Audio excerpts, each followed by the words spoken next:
All right, everyone. It is 9:02. I'm a little late today. It is July the 29th, 2024. And I want to talk about employment, employees, and why your cheese is about to move.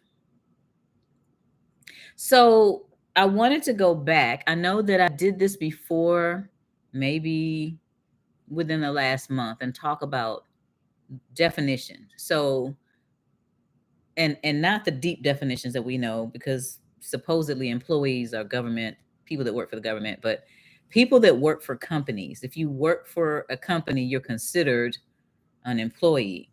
And employees don't have a lot of leverage when it comes to taxes. So most employees have money taken from their tax by the company that they work for on behalf of the government. So the job is a third party collector for the government. They do the government's dirty work. The people that I've talked to that said, I wanted to go and have any tax stopped from my paycheck, and I went to the HR department, and the HR department referred me to the legal department, and the legal department said that, okay, we'll consider this, and then the next thing you know, they got a pink slip. So this is what's happening around the arena of people trying to keep what they earn. And we all want to keep what we earn. So I want to talk about two articles and then a book. The first article is titled, and my assistant did get back in town, still hadn't gotten a chance to get with me. So maybe this weekend I'll know how to put articles up for you guys. But the California Supreme Court rules that Uber and Lyft drivers are classified as contractors. Now, it looks like some of the drivers they filed a lawsuit saying, hey, we're employees, we want benefits. So it was all about the benefits for them. But the California Supreme Court, which I agree with, said that their labor is contract labor. So I'm going to just read a little bit of it. The Supreme Court of California ruled on Thursday that drivers working for companies such as Uber and Lyft are categorized as contractors, thus disqualifying them from accessing benefits granted to regular employees. Now, that was why they did it. The companies did not want these people classified as employees because they didn't want to pay the benefits and they didn't want to have to take taxes out. They don't want to become third party collectors for the government. A ruling came as part of a lawsuit against Proposition 22, a California state law that lets app-based transportation or delivery companies such as Uber classify drivers as independent contractors and not employees covered by workers' compensation laws. That's where it came from. So in this instance, the people that are driving for Uber and Lyft are having to pay their own benefits and pay their own taxes. And I think that they probably just don't understand the beauty of the fact that they are considered independent contractors because they can write off everything but the kitchen sink. Think about this. So you're a driver and I don't know the intricacies of how they operate, but you got gas expense.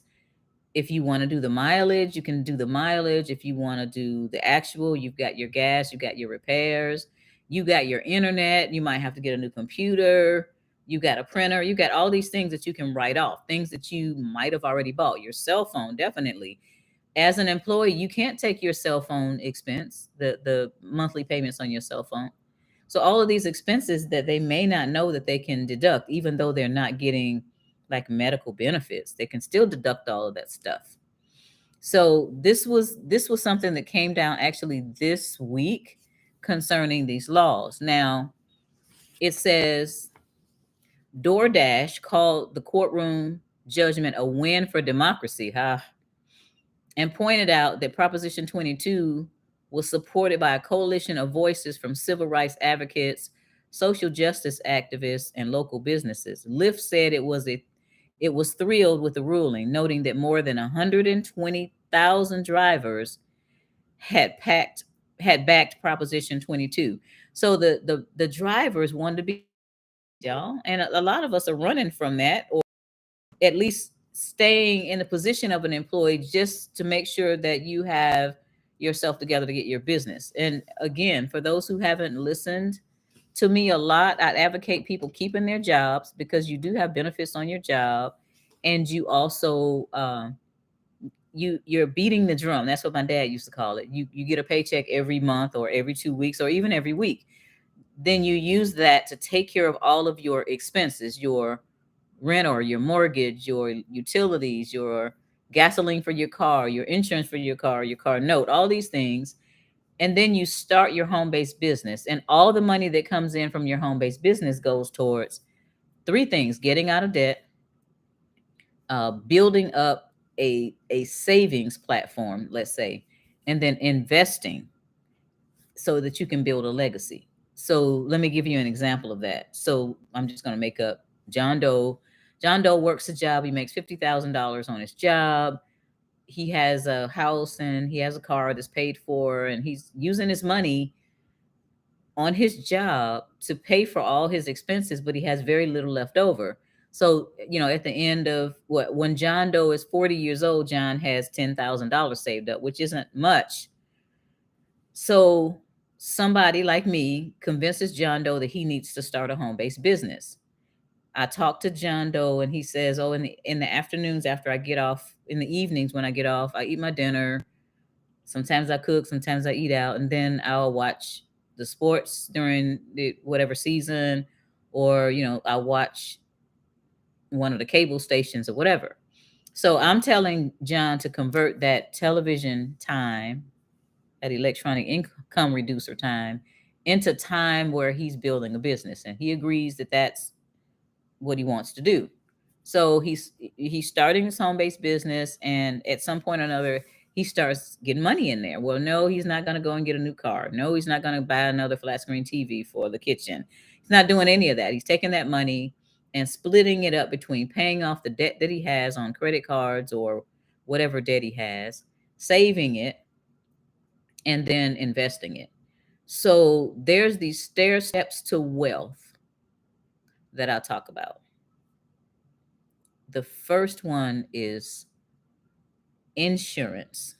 Having insurance on yourself, on your car, and what do you call it? Disability insurance. If something happens to you, I talked to somebody one day and they says, "Well, um, they have insurance on my job for that." I said, "Well, what if you get hurt and you're not on the job? Is the job going to cover that?" And it's like, no, it's not. So disability insurance. So these insurances that we have, when you're younger, they don't cost as much, but when you're older, they get expensive. But by then you're supposed to have enough money banked so you don't have to have a whole bunch of insurance. But insurance first, and then assurance. What I mean by assurance is saving 6 months of expenses, whatever your expenses are. So if your expenses are $3,000 a month, your basic need expenses, then you want to save up $18,000 somewhere so that if things get crazy, you can continue with your life for 6 months while you figure it out. So that's insurance on the bottom, and then you have your assurance. And then we talk about savings pots: short-term savings, middle-term savings, and long-term savings.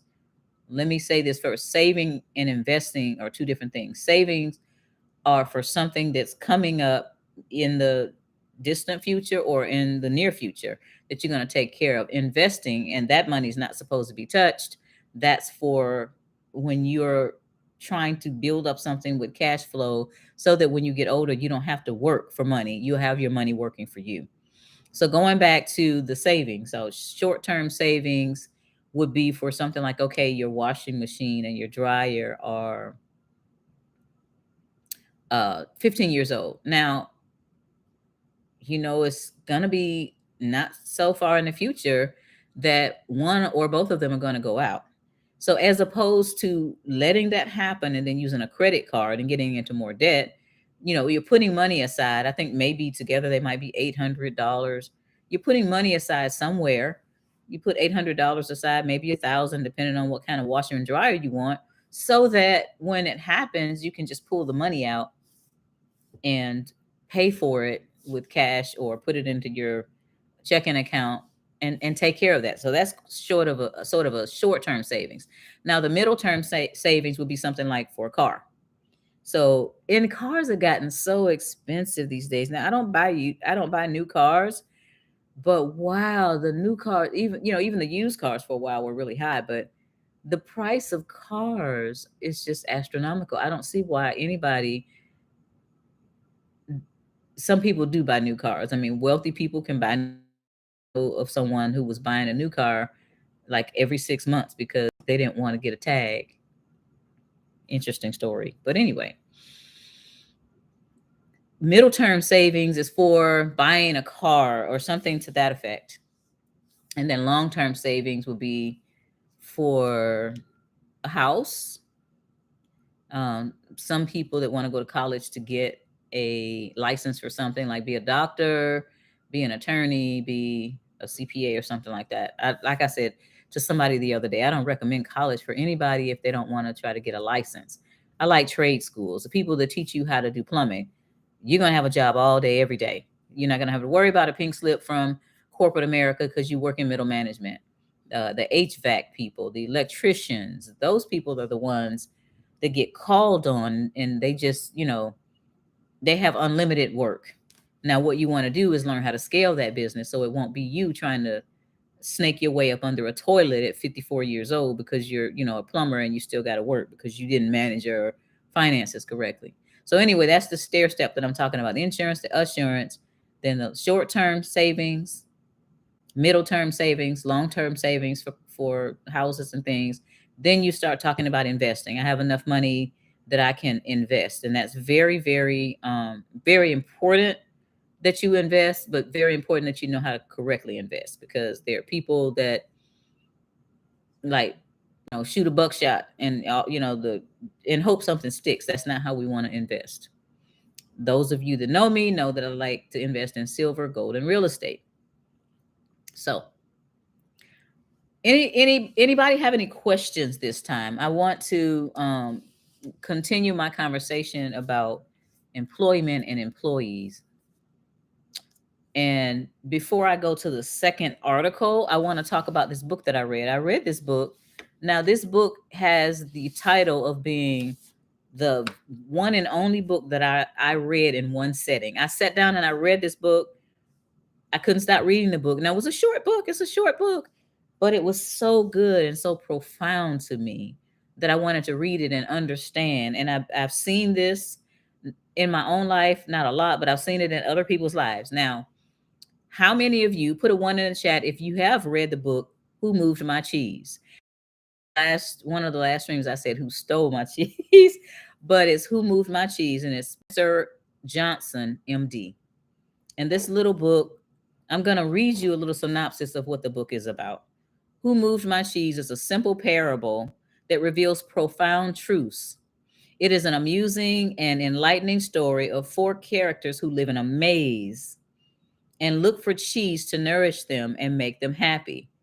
Two are mice named Sniff and Scurry, and two are little people, beings the size of mice, who look and act like a lot like people. Their names are Him and Haw. Him and Haw. Cheese is a metaphor for what you want to have in life, whether it's a good job, a loving relationship, money, a possession, health, or spiritual peace of mind. And the maze is where you look for what you want. The organization you work in, or the family or community you live in. In the story, the characters are faced with an unexpected change. Folks, we have some changes coming up and we should be expecting them. But these mice and little people were faced with an unexpected change. Eventually, one of them deals with it successfully, and writes what he has learned from his experience on the maze walls. When you come to see the handwriting on the wall, you can discover for yourself how to deal with change so that you can enjoy less less stress and more success, however you define it, in your work and in your life. So I'm that handwriting on the wall. I'm the one who's writing down, hey, I've been through all of this stuff. This is what I found out. And so that's what I want you all to know, that that's what I am. But who moved my cheese? I see one person or two people, three people in the chat that have read it. Um, it's an ebook. I believe you can read it without buying it. I don't have the book, so wherever I read it, it wasn't mine. But I definitely would read that book because we have some changes coming down the pike really soon, especially if you're an employee. Here's another story that I found, and to show you that the things that are happening also touch the wealthy. This article, I think Forbes, and it says we may be on the verge of seeing a radical shift in the way athletes and other professional entertainers are paid. A tax provision that came into effect last year deprives professional athletes and entertainers working as W-2 employees. Now, they're not contractors, they're working as W-2 employees. It deprives them of the ability to deduct losses against their wages unless they get immediate help changing their employment status to preserve their wealth. They face significantly higher tax burdens. So there was another article that I didn't find before the somebody sent people send me stuff all the time, and I read it, or I'll go over it really quickly. But there was recently a professional athlete that was kind of late in signing this contract. I think it was the football people, NFL, because he wanted his company to be paid. And his lawyers tried to get it where his company was going to be paid. They said no. No. So you are made to be a W-2 employee when you're an athlete or entertainer. You can't say, okay, I've opened up an S corporation and I want you to pay the S corporation. They're saying no, it's you as the person that's throwing the ball or kicking it or catching it or whatever, and we want to give you a W-2. And that's really sad because they don't get the opportunity now that they've taken away a lot of the employee business deductions. It used to have some employee business deductions. They've taken those away altogether. So what these people need to do, if they're high salary employees, they're gonna have to start another business on the side. Now, I don't know whether they're prohibited from doing that, but I do know that every sport has an off season, and in that off season, maybe they can start something. They can put somebody over it to manage it, and then they can start writing off stuff. So that would be a solution for them with that situation. So I'm gonna stop and see if there are any questions. Star Sorcerer, love to see you. Have learned so much for you in these years. I'm glad. I'm that writing on the wall. I'm saying, hey, avoid that way. You might want to avoid that way. I don't tell people what to do. I don't give advice. I tell people what I would do. I would avoid over there and I would go over there. What is your take on the crypto market? So I like the fact that crypto is here. Crypto, anything that's going to disrupt the corporatocracy. Corporatocracy is the corporations, the government, and the banksters. Anything that disrupts the corporatocracy to me is good. I don't know a lot about how crypto works. I know there's something called mining and all that, but as I stated before, I don't invest seriously in anything that can disappear in the blink of an eye. China has banned crypto, and a lot of people don't like crypto because it has the blockchain and it doesn't have a master. So I don't know where it's going. I do have some crypto, but I don't invest heavily in it because again, I'm committed to invest in hard assets, something that I can hold in my hand that has value and something that I can put my feet on. So I don't have IRAs, 401ks, mutual funds, or any of those things at all. I have silver, gold, and real estate. Okay, let's see. Oh, listen to the audio. Yeah, if you listen to the audio of Who Moved My Cheese, that's fine. I'm the one who wants the book and wants a highlighter and a pen to star stuff, and I'm the one that's gonna mark up the book. So if you get a used book that I had, it's gonna be marked up, and it's easier for me to go back to a place in the book if I have it.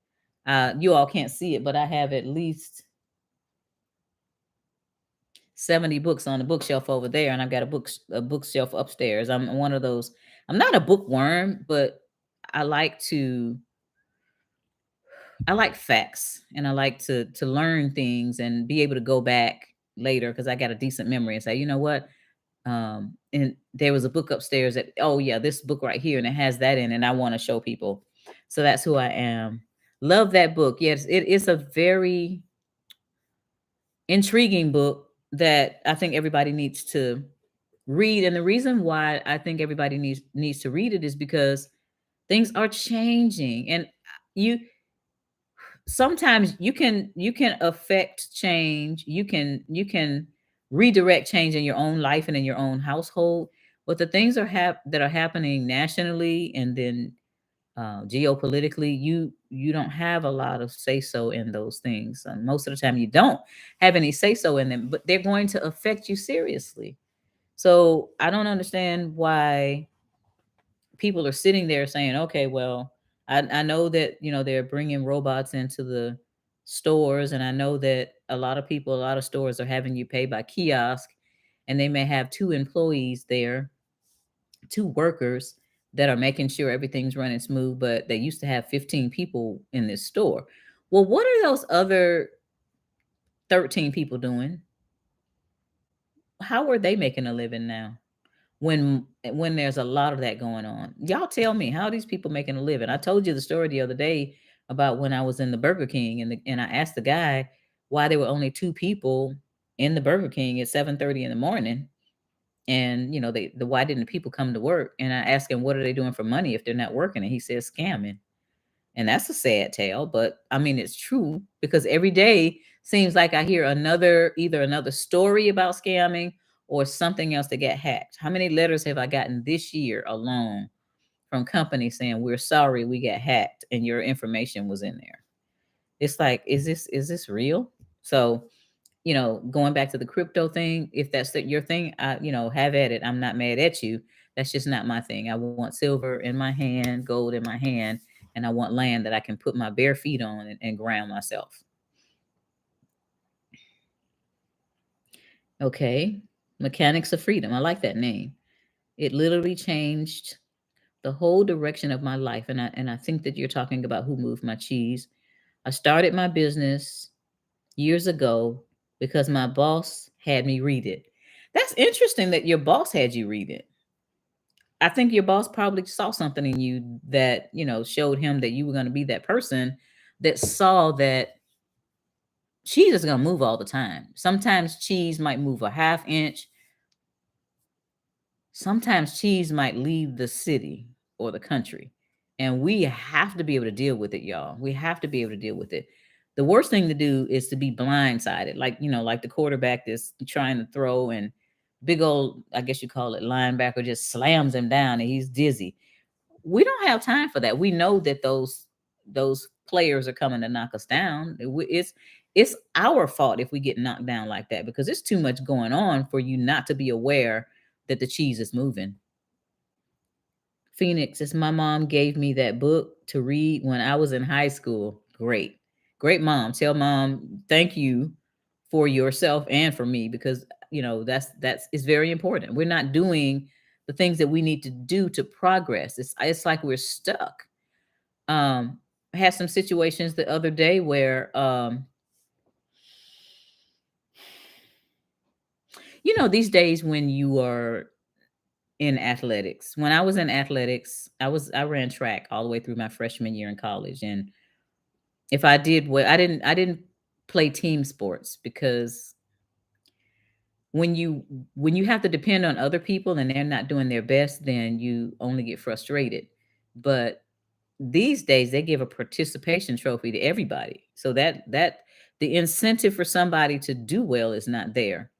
And there's an entitlement and there's a privilege out there that a lot of especially the younger people. And I know that some of you all that are parents and grandparents, please try to teach your young ones not to teach them that life's not fair.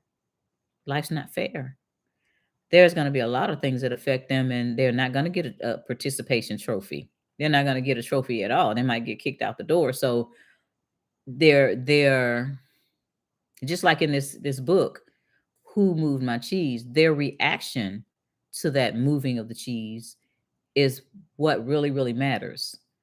There are ways to change circumstances for the better, but the question is, are these people, these young people, being taught that? Are they being taught to critically think? I have this shirt that I got from thebestpoliticalshirts.com called it, and it says normalize critical thinking. And we do need to normalize critical thinking again. My father taught me how to think critically about things and not panic, not get all emotional and all in a huff, and just think them through, because when the cheese moves, emotion is not going to help at all. Okay, another a question down here. Phoenix, I'm interested in accumulating compound interest. Any suggestions on how to do this without claiming US citizen? Okay. Now, I don't know about the claiming of anything. The way that the people that I know collect compound interest is they become their own bank. They are in a position to be a lender, even with money that they borrow. That's all I can say on this platform. My clients know what I'm talking about because I can get to talk to them about that and I explain it and kind of give them some pointers on that, but I can't say much about that here. But there are ways to do that. There are ways to make money without working on a job, without working really, really hard in your business.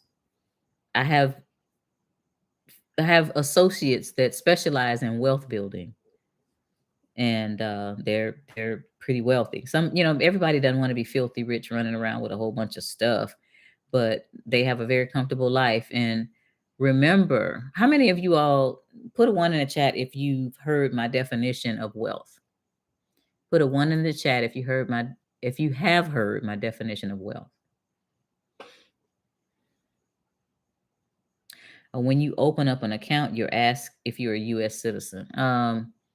That's if you're using the regular avenues that people use to open accounts.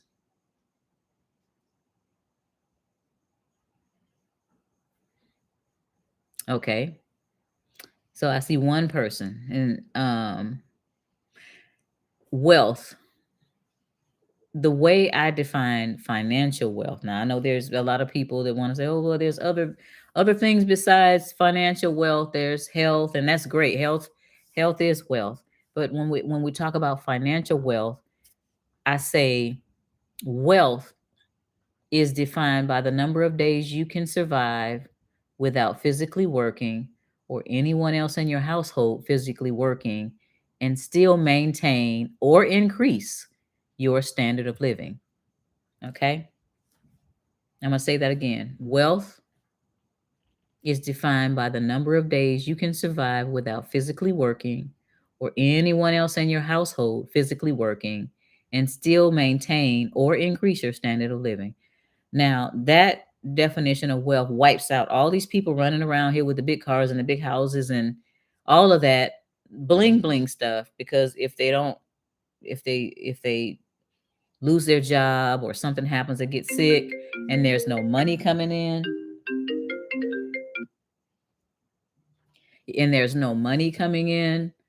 then All that nice furniture is going to be on the front lawn.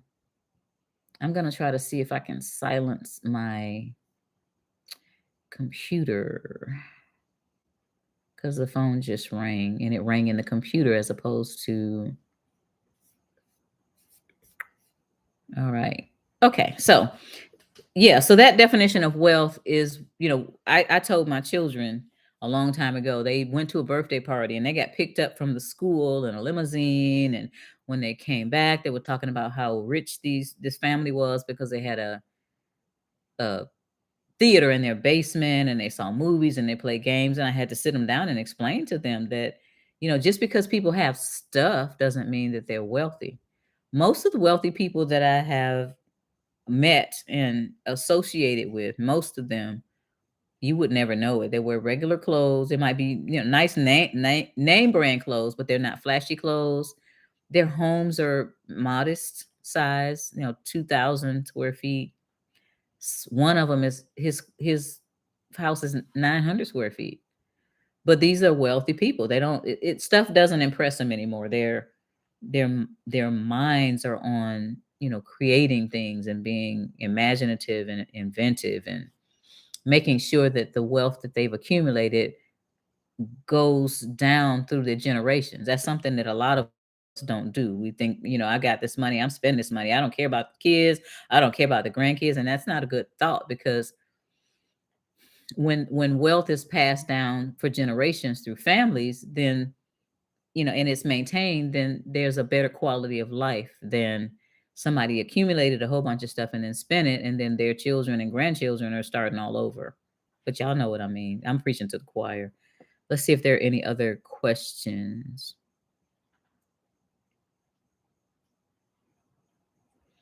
Yes, time.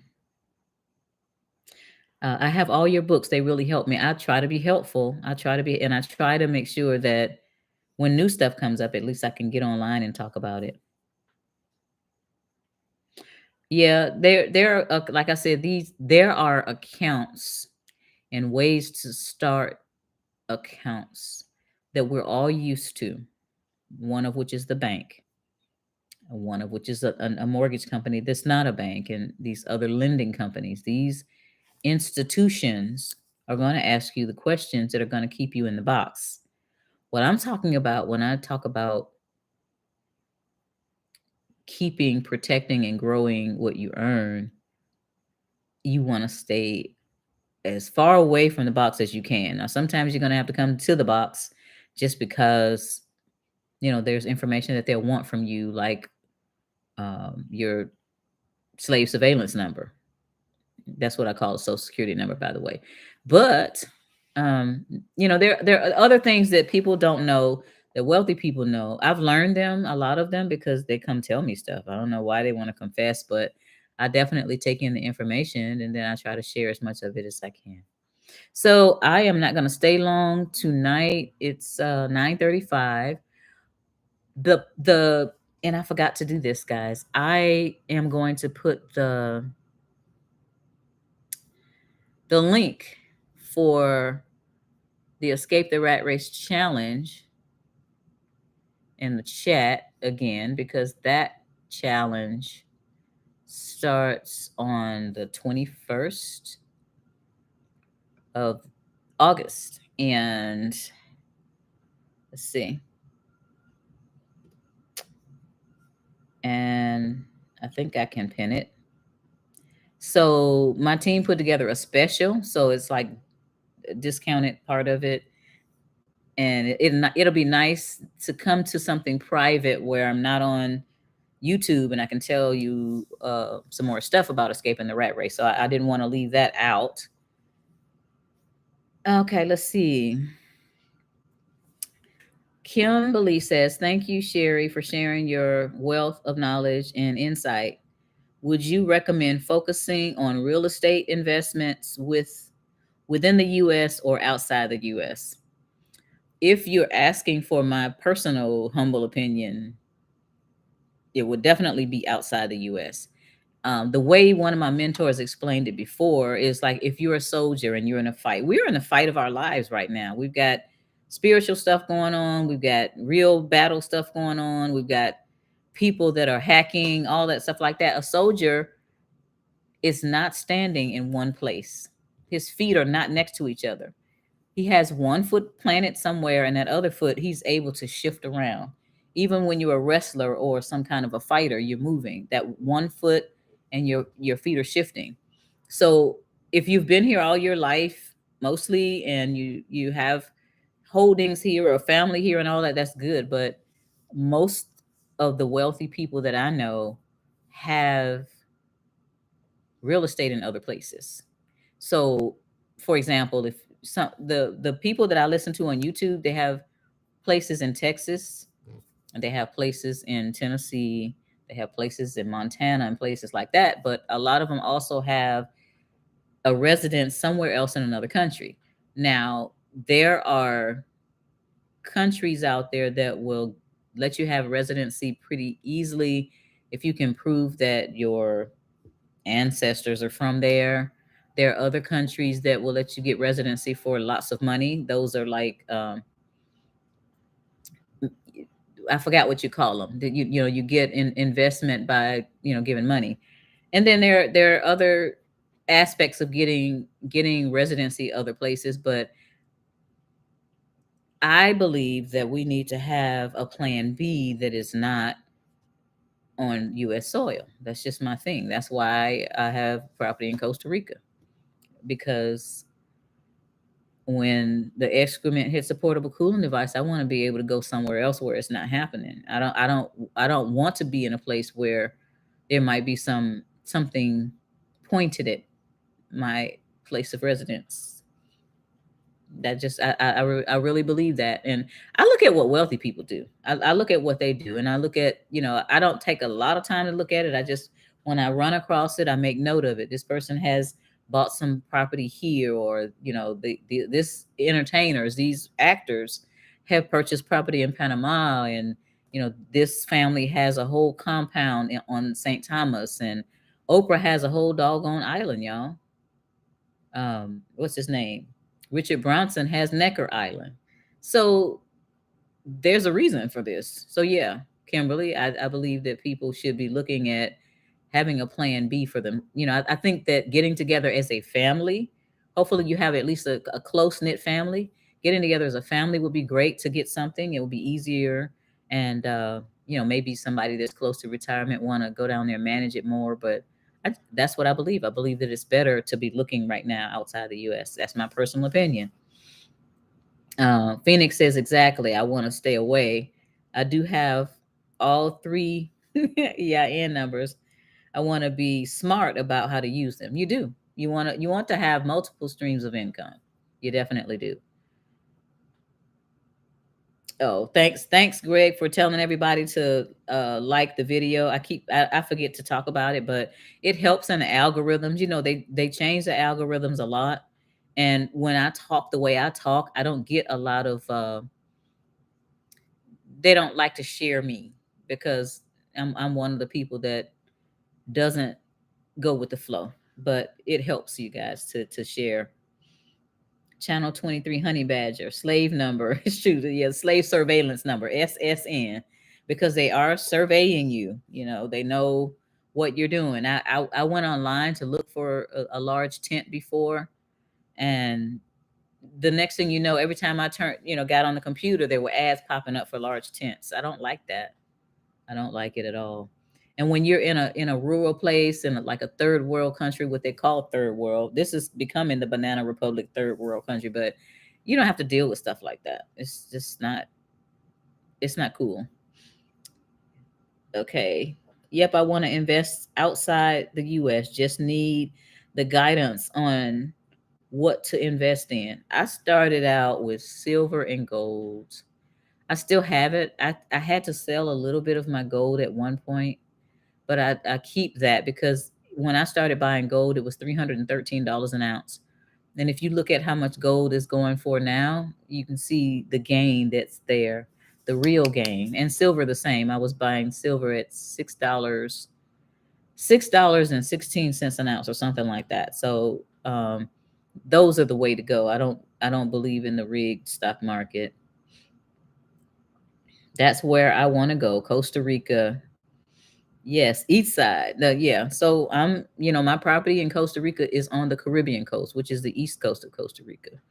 I have some property in the hills. I have some property near the beach, and I have another property that's um, near Puerto Viejo, and that's the house that I live in when I go there because it's the one that's done. My other property is being developed, and while it's being developed, which sometimes takes a long time, I have that house to stay in, and then when the community is finished developing, then I will rent out the other house. All right. So it's 9:42, and I stayed up all night last night trying to do some stuff. So I'm going to check out. I think that I'll try to do a live tonight, but my next one might be Friday because I have some other stuff going on. And I encourage you guys to do the homework of reading the book Who Moved My Cheese. I encourage you guys to figure out what plan B you would like to have. Where would you like to have your plan B that's not in your neighborhood right now? And I encourage you to talk to your family about it. You all get together as a family and have that conversation because some of your family members may already be working on that, regardless of whether it's just your inner circle in your family or cousins from out of town. I have relatives from other states that have invested with me in Costa Rica.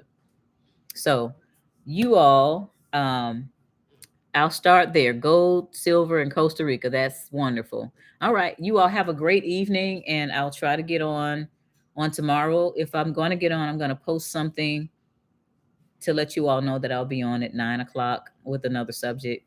Have a wonderful evening, everybody. Take care.